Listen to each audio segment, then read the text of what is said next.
وہی ہے پہلے طاغوت کا انکار کرو پھر اللہ پر ایمان لاؤ، تب ایمان معتبر ہے۔ طاغوت کسے کہتے ہیں؟ طغا سے بنا ہے، طغا طغیانی، دریا اپنے حدود کے اندر بہ رہا ہے لیکن اب یہ کہ اس کی پانی ادھر چھلک گیا ہے، اپنے حدود سے کناروں سے نکل گیا، اسے کیا کہتے ہیں؟ طغیانی، طغیانی آئی ہوئی ہے، طغیانی۔ تو انسان کا اور جنوں کا مقام کیا ہے؟ وما خلقت الجن والانس الا لیعبدون، میں نے نہیں پیدا کیا جنوں اور انسانوں کو مگر اس لیے کہ میری بندگی کریں۔ جو حد بندگی سے تجاوز کرے گا وہ طاغوت ہے۔ لا اکراہ فی الدین قد تبین الرشد من الغی، سعادت اور رشد اور ہدایت کا راستہ بالکل واضح ہو چکا ہے کج راستوں سے۔ غی ہے جسے غوا بنا ہے، غوا گمراہ ہو جانا، اغوا کا لفظ بنتا ہے گمراہ کر دینا کسی کو، تو یہ غی ٹیڑھ کجی صحیح راستے سے ہٹ جانا۔ قد تبین الرشد من الغی، اچھا اس کی وجہ کیا ہے؟ یہ دعویٰ کیوں ہو رہا ہے؟ یہ ذہن میں رکھیے، یہ ہے سورہ بقرہ، یہ نازل ہوئی ہے مدنی دور میں، 2/3 قرآن جو ہے وہ ہے مکی جو نازل ہو چکا ہے۔ گویا کہ قرآن مجید کی ان صورتوں نے بالکل دودھ کا دودھ پانی کا پانی جدا کر دیا، حق اور باطل میں اب کوئی اشتباہ نہیں رہا، کسی نیک نیت انسان کے لیے تو کوئی اشتباہ نہیں ہے، حق علیحدہ باطل علیحدہ، لیحق الحق ویبطل الباطل، تاکہ حق کا حق ہونا ثابت ہو جائے، باطل کا باطل ہونا ثابت ہو جائے، اور یہ ہو چکا ہے۔ قد تبین الرشد من الغی، ہدایت کا راستہ واضح اور ممیز ہو چکا ہے کجی اور گمراہی کے راستے سے۔ فَمَن يَكْفُرْ بِالطَّاغُوتِ وَيُؤْمِن بِاللَّهِ فَقَدِ اسْتَمْسَكَ بِالْعُرْوَةِ الْوُثْقَىٰ لَا انفصام لَهَا وَاللَّهُ سَمِيعٌ عَلِيمٌ۔ تو جو شخص بھی طاغوت کا کفر کرے گا، انکار کرے گا، طاغوت کے خلاف بغاوت کرے گا اور ایمان لائے گا اللہ پر، یہ اہم ترین مقام ہے اس اعتبار سے کہ جیسے میں نے اس سے پہلے بھی دیکھا، لا الہ الا ہو، لا الہ پہلے ہے، الا ہو بعد میں آتا ہے۔ نفی اس بات، اسی لیے بعض جو ہمارے سلسلے تصوف کے ہیں اس میں جو ذکر ہوتا ہے لا الہ الا اللہ، اسے نفی اس بات کا ذکر کہتے ہیں، لا الہ الا اللہ، الا پر وہ ضرب لگاتے ہیں قلب کے اوپر، جس سے ایک خاص قسم کی کیفیت پیدا ہوتی ہے، ایک نفسیاتی کیفیت حاصل ہوتی ہے۔ تو پہلے نفی ہے پھر اس بات، وہی ہے پہلے طاغوت کا انکار کرو پھر اللہ پر ایمان لاؤ، تب ایمان معتبر ہے۔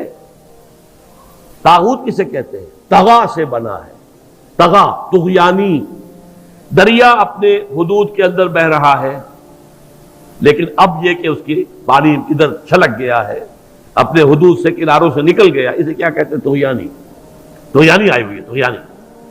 تو انسان کا اور جنوں کا مقام کیا ہے؟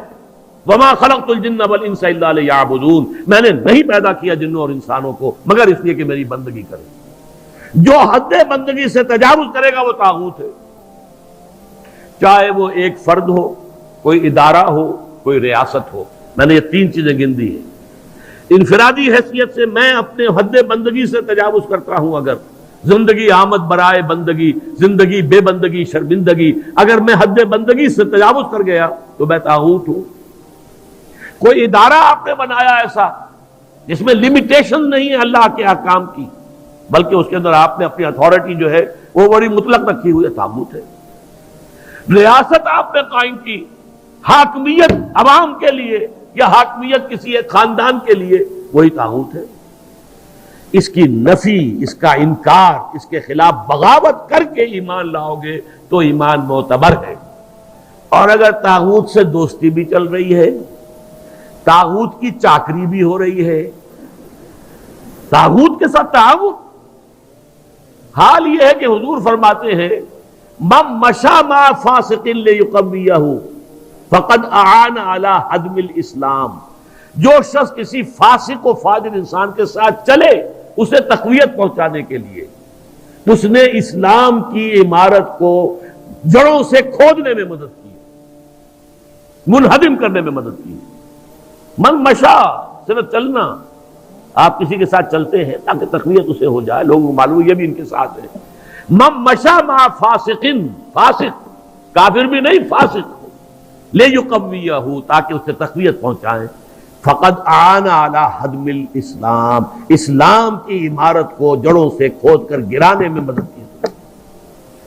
ایک اور حدیث میں آیا اذا مدح الفاسق، جب کسی فاسق کی مدح کی جاتی ہے، غضب اللہ تعالی واہتز لہ العرش، اللہ تعالیٰ انتہائی غضبناک ہوتے ہیں اس درجے کہ عرش کانپنے لگتا ہے، تھرا اٹھتا ہے عرش، اتنا غضب آتا ہے اللہ تعالیٰ کہ ایک شخص میرا باغی ہے، میرا فاسق ہے، فاجر ہے، اور اس کی مدح کی جا رہی ہے۔ اب اس کی روشنی میں آپ اپنے طرز عمل کا جائزہ لیجیے۔ لگے ہوئے ہم اسی نظام کی چاکری میں، اسی نظام کو تقویت پہنچانے میں۔ کہاں ہے اللہ کے ساتھ؟ ان سے ہم نے کہاں بغاوت کی؟ الآن جیسے کہ مجھے واقعہ یاد آ گیا حضور کا، کہ حضور اور حضرت عمر ساتھ ساتھ چل رہے ہیں، کوئی چہل قدمی ہے یا کچھ اور معاملہ ہے۔ حضور پوچھتے عمر تمہیں مجھ سے کتنی محبت ہے؟ عرض کیا کہ حضور آپ مجھے دنیا کے ہر انسان سے زیادہ محبوب ہیں۔ اب آپ آنکھوں میں آنکھیں ڈال کر پوچھتے ہیں اور اپنی جان سے؟ اب ایک تو اندازہ کیجئے کہ یہ سوال کسی ایسے شخص سے نہیں کیا جا سکتا جس سے ذرا بھی بال برابر بھی بودھ ہو دل میں، تو خالص وہ بہت ہی مقرب ہوگا، اسی سے یہ بات کہی جائے گی۔ اپنی جان سے؟ تو حضرت عمر نے تھوڑا سا توقف کیا، پھر اس کے ہاں اب میں کہتا ہوں کہ آپ مجھے میری جان سے بھی زیادہ عزیز ہیں۔ فرمایا الآن، اب پہنچے ہو تو اس مقام پر کہ جہاں ہونا چاہیے۔ تو الآن والا معاملہ یہ ہے کہ انسان تن من دھن اپنی زندگی ہر شے لگا دے طاغوت کے خاتمے اور حق کے غلبے کے لیے۔ وہ ہے جہاں سے بات شروع ہوئی تھی، لگا دو، کھپا دو، صرف کر دو۔ یا ایھا الذین آمنوا انفقوا مما رزقناکم من قبل ان یاتی یوم لا بیع فیہ ولا خلۃ ولا شفاعۃ والکافرون هم الظالمون۔ اس روش کو اختیار کرنے سے انکار کرنے والے ہی تو کافر اور ظالم اور مشرک ہیں اور کون ہیں۔ تو اپنے ایمان کو آپ تول لیجئے کہاں کھڑے ہیں، طاغوت کے ساتھ آپ کی روش کیا ہے۔ بہرحال من یکفر بالطاغوت ویؤمن باللہ فقد استمسک بالعروۃ الوثقی، جس نے کہ طاغوت کا کفر کیا، طاغوت سے بغاوت کی اور اللہ پر ایمان لایا، اس نے مضبوط کنڈے کو پکڑ لیا ہے۔ یہ جو نقشہ ہے یہاں پر، اس کو ایک تمثیل سے سمجھ لیجئے۔ سمندری جہاز پہ فرض کیجئے کچھ شخص عرشے پر کھڑا ہوا ہے، کوئی ہچکولا ایسا آیا کہ گر گیا سمندر میں، اور آپ کو معلوم ہے کہ اس کے ساتھ کنڈے لگے ہوتے ہیں۔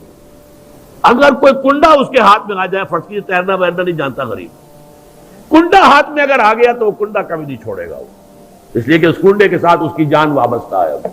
بلکہ میں یہ کہا کرتا ہوں کہ اگر کوئی شارک مچھلی آ کر اس کی ٹانگ کاٹ کے لے جائے تو وہ کہے گا جائے، لیکن یہ کہ میں اس کنڈے کو نہیں چھوڑوں گا، اس لیے کہ یہ کنڈا ہے کہ جس کے ساتھ میری اب جان وابستہ ہے۔ اسی طریقے سے گویا کہ انسان اپنی حفاظت اور تحفظ کے لیے وَمَن يَكْفُرْ بِالطَّاغُوتِ وَيُؤْمِن بِاللَّهِ فَقَدِ اسْتَمْسَكَ بِالْعُرْوَةِ الْوُثْقَىٰ، اس کا ہاتھ اس مضبوط کنڈے پر آ گیا کہ جس کے بعد اب اس کی گمراہی نہیں ہے۔ لَا انفصام لَهَا، جیسے کنڈا مضبوط ہے، وہ اپنی جگہ سے نکلنے والا نہیں ہے، وہ ہٹنے والا نہیں ہے، جگہ چھوڑنے والا نہیں ہے، ٹوٹنے والا نہیں ہے۔ لَا انفصام لَهَا، ایسا کنڈا اس پر اس کا ہاتھ آ گیا ہے۔ واللہ سمیع علیم، اللہ تعالیٰ سب کچھ سننے والا، سب کچھ جاننے والا ہے۔ یہ سمیع علیم تنوین کے ساتھ یہ صفات ہیں۔ السمیع ہوتا تو اللہ کا نام ہو جاتا، العلیم ہوتا تو اللہ کا نام ہو جاتا۔ اللہ ولی الذین آمنوا یخرجہم من الظلمات الی النور۔ دیکھیے ترک موالات کی میں نے بات کی تھی نا، اب یہاں ولایت آ گئی۔ اللہ ولی ہے، پشت پناہ ہے، مددگار ہے، محافظ ہے، حمایتی ہے اہل ایمان کا۔ یعنی یہ جو کشاکش ہوگی اب حق و باطل کے مابین، طاغوت کے خلاف تمہیں جہاد کرنا ہے، کفر کرنا ہے، احقاق حق ابطال باطل کی جدوجہد کرنی ہے، تو تمہیں کسی کا سہارا درکار ہے، اللہ کا سہارا، اللہ کی مدد۔ جیسے حضور سے بھی کہا گیا وَاصْبِرْ وَمَا صَبْرُكَ إِلَّا بِاللَّهِ، اے نبی صبر کیجئے اور آپ کا صبر تو اللہ ہی کے سہارے پر قائم ہوگا۔ قوت تو آپ کو اللہ سے ملتی ہے. مسلمانوں سے کہا گیا وَاسْتَعِينُوا بِالصَّبْرِ وَالصَّلَاةِ، مدد حاصل کرو صبر سے بھی اور نماز سے بھی. تو اسی طرح فرمایا اللہ کی مدد شامل حال رہے گی. اللہ ولی الذین آمنوا، اللہ ولی ہے اہل ایمان کا. اور یہ رشتہ جو ہے موالات باہمی یا جسے ولایت باہمی کہتے ہیں. یہاں بھی ذرا سمجھ لیجئے، دو لفظ ہیں ہمارے ہاں، لوگ اس کو ایک دوسرے میں کنفیوز کر دیتے ہیں. ایک ولایت ہے، ولایت واو کے زبر کے ساتھ، یہ والی سے بنا ہے. والی دمشق یعنی حاکم دمشق. تو ولایت کہتے ہیں حکومت کو، اور ولی سے بنا ولایت، ولایت باہمی. جیسے اللہ یہاں دوست ہے اہل ایمان کا، اہل ایمان دوست ہے اللہ کے. الا ان اولیاء اللہ لا خوف علیہم ولا هم يحزنون الذین آمنوا وكانوا يتقون لهم البشرى فی الحیات الدنیا والآخرہ. آگاہ ہو جاؤ کہ اللہ کے دوست جو ہیں یعنی اہل ایمان، ان کے لیے نہ خوف ہے اور نہ کوئی حزن ہے. اور یہ کون ہے؟ یہ ولی کوئی علیحدہ نوع نہیں ہے، کوئی سپیشیز علیحدہ نہیں، انسانوں ہی میں سے ہوتے ہیں. ان کے سروں پر کوئی سینگ نہیں ہوتے، عام انسان ہوتے ہیں. البتہ کیا؟ الذین آمنوا وکانوا یتقون، ایمان اور تقوی. ایمان لائے اور ایمان حقیقی، اور تقوی ہے انہیں پش کر رہا ہے. ثم اتقوا وآمنوا ثم اتقوا واحسنوا واللہ یحب المحسنین. یہ ایمان اور تقوی ہے تو وہی اللہ کا ولی ہے. الا ان اولیاء اللہ لا خوف علیہم ولا هم يحزنون الذین آمنوا وكانوا يتقون لهم البشرى فی الحیات الدنیا والآخرہ. ان کے لیے تو بشارتیں ہی بشارتیں ہیں دنیا کی زندگی میں بھی اور آخرت میں بھی. تو وہ ہے ولایت، اللہ کے بندے اللہ کے ولی ہیں صاحب ایمان. یہاں اللہ ولی ہے اہل ایمان. جو بھی وہ طاغوت کے خلاف جد و جہد کریں گے، کشاکش کریں گے، محنت کریں گے، انفاق جان و مال کریں گے، انفاق مال اور بذل نفس کریں گے، وقت خرچ کریں گے، اپنی قوتیں لگائیں گے، جان و مال کے اوپر خطرات مول لیں گے، اپنی اولاد کو انویسٹ کریں گے، تو اللہ تعالیٰ ان کی مدد کرے گا، پشت پناہ ہوگا قدم قدم پر. اللہ ولی الذین آمنوا یخرجہم من الظلمات الی النور، اور وہ انہیں نکالتا رہتا ہے اندھیروں سے روشنی کی طرف.